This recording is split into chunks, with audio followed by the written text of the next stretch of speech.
What's going on, guys? It's Brandon back here again today for another BFR. Finally got that last video out. Took 3 tries, but we're here now. Game 62 were a day before the trade deadline when the Hawks played the Ottawa Senators last night. 6:30 game on March 5th. Controversial ending, but I thought it was the right call as the Senators win 4-3 in overtime. The Hawks are now 2-0-1 without Seth Jones on the roster. That joke's going to keep going as long as the season goes. The Hawks go to 19-35-8. They've 5 points in the last 6 games. That's better than they've probably been all season. Shots were 26-20 Ottawa. Hits were 19-17 Chicago. Faceoffs 26-19 Ottawa. Power play, Chicago 1 for 1, Ottawa 0 for 1. Allmark saves 17 out of 20, and Soderblom in this time saves 22 out of 26.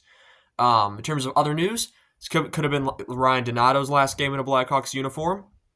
It's not could have been, it likely is.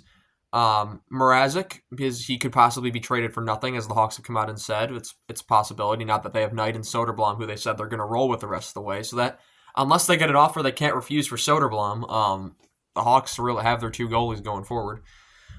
First period, 17:35, it's an Ottawa goal to Brady Tkachuk, his 24th of the season from Artem Zub and Jake Sanderson to make it 1-0. 8:22, the Hawks respond. It's Ryan Donato with what could be his last point and last goal in a Blackhawk uniform. 23rd of the season, he's had an incredible year. That's from Slaggert to make it 1-1. 8:10, Ottawa penalty to Tkachuk for interference. And at 7:38, the Hawks score on the power play. It's Teuvo Teravainen with his 15th of the season from Bertuzzi and Vlasic to make it 2-1. 5:51, it's an Ottawa goal to David Perron with his 3rd of the season. That's from Batherson and Norris to tie the game at 2-2. Second period at 9:31, Ottawa takes the lead with Josh Norris getting his 20th of the season from Batherson and Sanderson to make it 3-2. Third period, 18:13, the Hawks tie the game as Craig Smith gets the... I wasn't going to say open net, but it was just right place, right time kind of goal. 9th of the season from Maroon to make it 3-3. 14:36, the Hawks take a penalty, and it's Teravainen for tripping, which is killed. And then in overtime at 4:14, Ottawa scores a goal which looked like goaltender interference, but when you look at the most recency, according to NHL 25, it's definitely goaltender interference. You even put a pinky on the finger, it's goaltender interference there.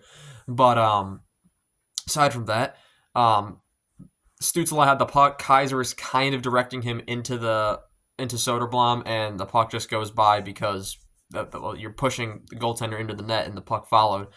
So I thought it was a good goal, just based off recency, how that call's been called, and that would conclude the game as Stützle gets his 20th of the season unassisted.